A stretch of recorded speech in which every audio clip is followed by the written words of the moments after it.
Salutare, fraților! Sunteți gata pentru încă ceva mai rar întâlnit? Dar tocmai de asta cam exist eu pe aici momentan, așa că eu zic să-i dăm drumul, pentru că nu prea avem timp de pierdut, în joc fiind însăși supraviețuirea noastră a tuturor. De la începutul omenirii, oamenii s-au tot căsăpit între ei, începând de la lucruri simple precum invidia, tâlhăria sau gelozia și ajungând la chestii cum ar fi resursele, puterea, controlul. În timp, fiecare țară și-a creat propria armată, care în principiu avea ca scop atacarea altor țări. Cel puțin, prima armată creată pentru asta a fost creată. Apoi au început războaiele. Un fenomen foarte ciudat care era posibil datorită faptului că fiecare țară în parte reușea să-și convingă cetățenii că este de datoria lor să-i atace pe cei care trăiau la nu prea mare distanță de ei, dar pe care nu îi cunoșteau. Este foarte interesant cum cineva poate fi convins să considere ca dușman un grup de oameni cu care nu au intrat în contact niciodată. Și totuși, asta se întâmpla atunci și se întâmplă încă și acum. Conducătorii au avut întotdeauna această grijă de a impregna în mintea oamenilor pe care îi conduceau această ură sau frică de tot ceea ce este străin și vine din afară. Iar acești oameni, ușor, au început să ia de bun tot ceea ce le spuneau sau le ordonau conducătorii, fără a mai fi capabili să chestioneze nimic din toate astea și începând să comită crime abominabile, mai toate executate fără prea multe remușcări, din moment ce ei doar îndeplineau ordine. A fost și este încă o armă folosită cu succes de către politicieni. Se numește deresponsabilizarea.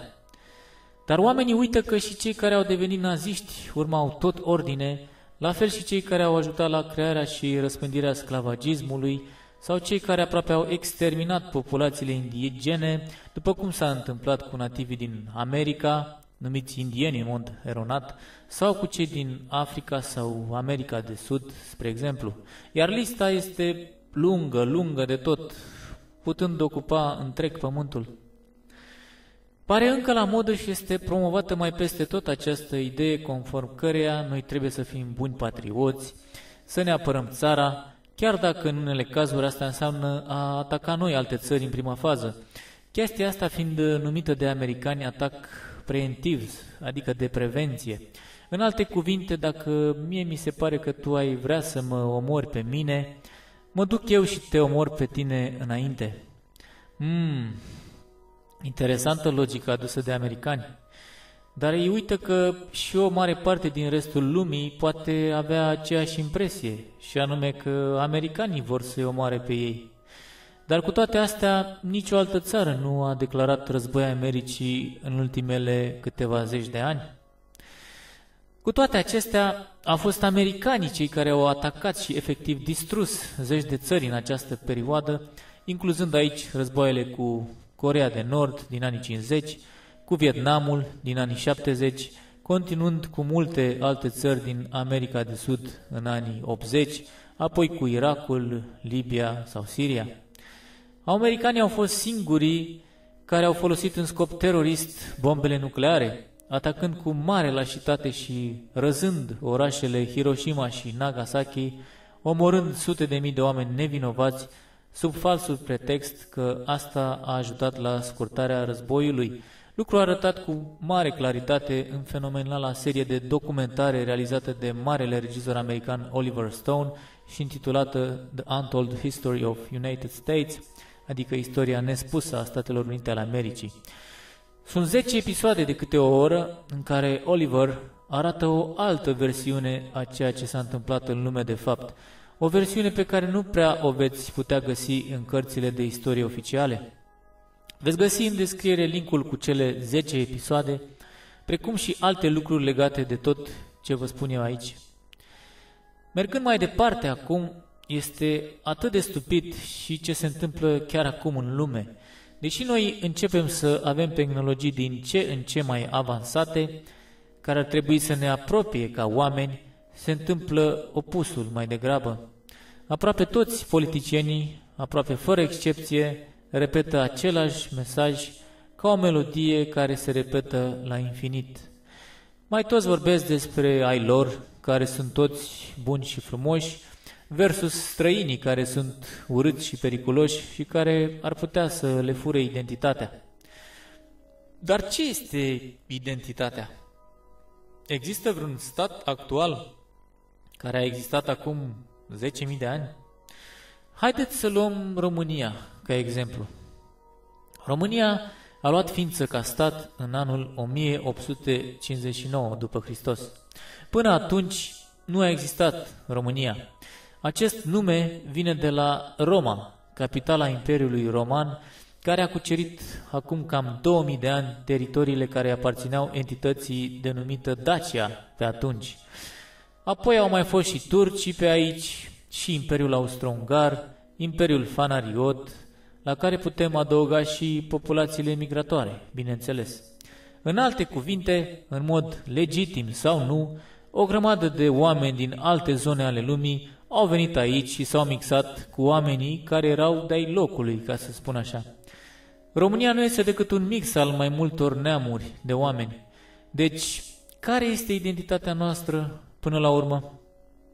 Istoria ne dovedește că suntem o corcitură, un mix și nimic mai mult. La fel este și pentru multe așa zise țări cu o identitate puternică. Este totul o mare iluzie. Dar care este identitatea profundă a fiecărei ființe umane? Ei bine, noi toți suntem făcuți din aceleași materiale, nu-i așa? Toți bem aceeași apă, toți mâncăm aceleași lucruri, cu toții respirăm același aer. Este totul o reciclare și o supă imensă din care și noi facem parte. Suntem cu toții una până la urmă și venim cu toții în cele din urmă din univers, din stele. Suntem cu toții praf stelar. Suntem universul în ultimă instanță. Suntem cu toții ceva extraordinar, părți unice și indispensabile ale aceleiași existențe. Dar politicienii nu ne spun asta, nu-i așa? Ei nu ne spun că viitorul umanității nu poate fi decât unul al libertății de mișcare în toată lumea, al colaborării dintre toți oamenii sau al distrugerii frontierelor de stat și, în cele din urmă, ale acestor stupide lucruri care sunt armata și naționalismul. Ei încă reușesc să manipuleze o bună parte din oameni, spunându-le că viitorul nu poate fi decât al naționalismului și că trebuie să existe armate cât mai bine pregătite, care să apere măreața lor națiune. Iar ei sunt foarte conștienți de faptul că își vor pierde pozițiile în cazul în care toată această propagandă perversă pe care o rulează ei se va prăbuși. Și la fel se va întâmpla și cu cei care controlează politicienii din umbră, iar eu vorbesc aici despre bancheri, bineînțeles. Bancheri care finanțează ambele părți ale unui război atunci când acesta are loc. Bancheri care automat au tot interesul ca războaiele să continue să existe, ele fiind atât de profitabile pentru ei. Dar masele trebuie să se trezească din această manipulare grosolană dacă doresc să ne revenim și să mai avem un viitor cu această lume. Pentru că viitorul va fi unul al unificării totale și al păcii mondiale, sau nu va mai fi deloc.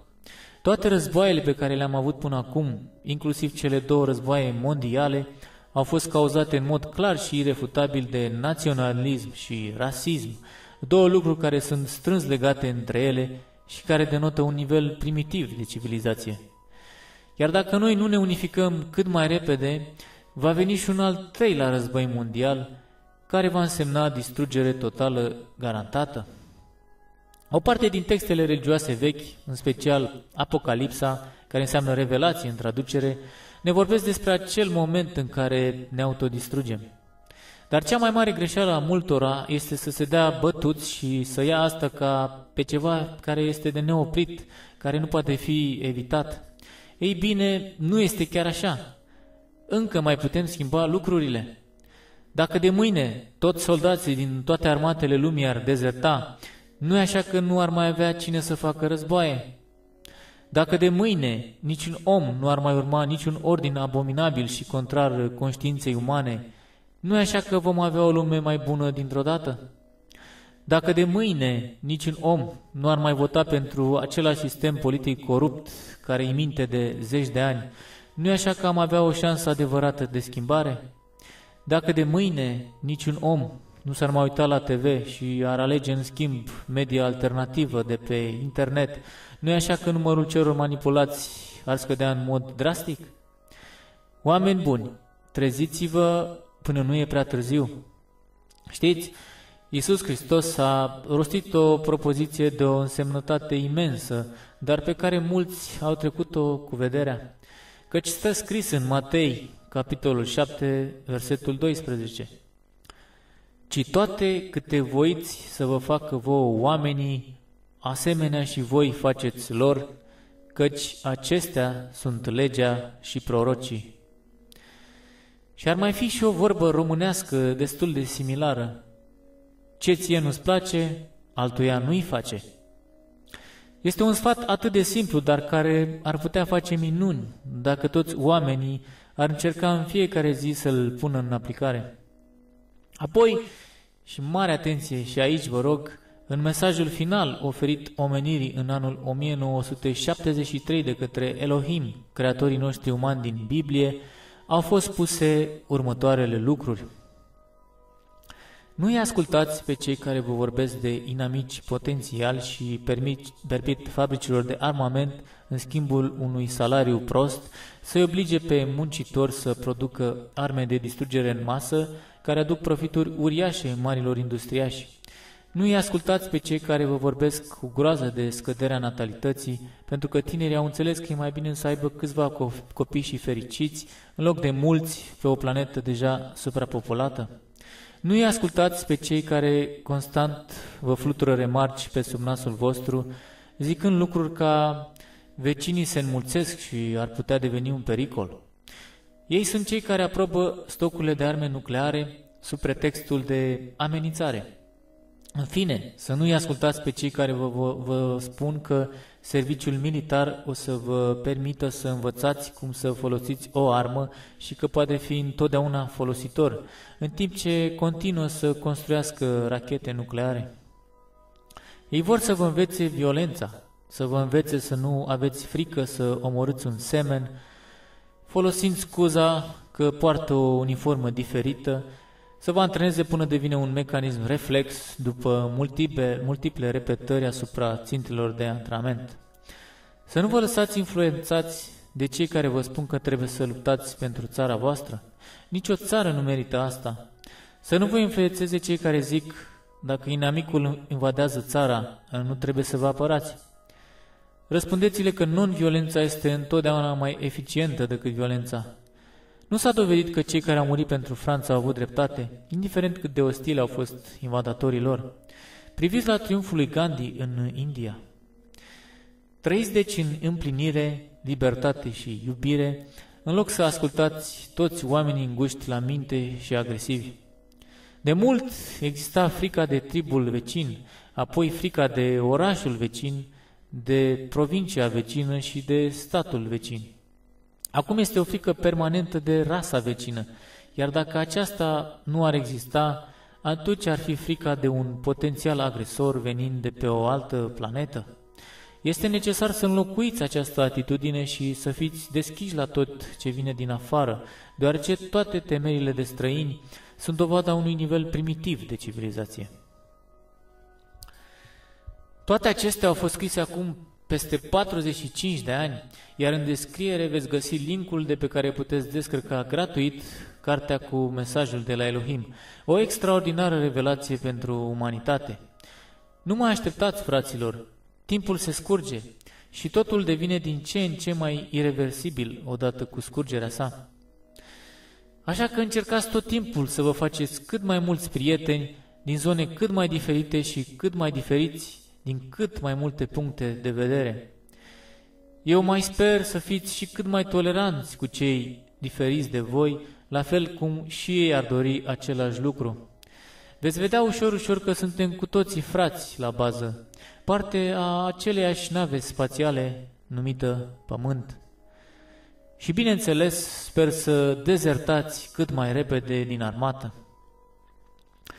Fraților, eu sper că voi ați găsit ceea ce v-am spus foarte important pentru noi toți, așa că puteți da un share acestui video, iar cu cât veți fi mai mulți abonați pe acest canal, șansele noastre de evitare a autodistrugerii vor crește, bineînțeles. La final vă salut pe toți și ne vedem în videourile următoare. Numai bine tuturor și încă o dată, Tomiță speră să dezertați din armată.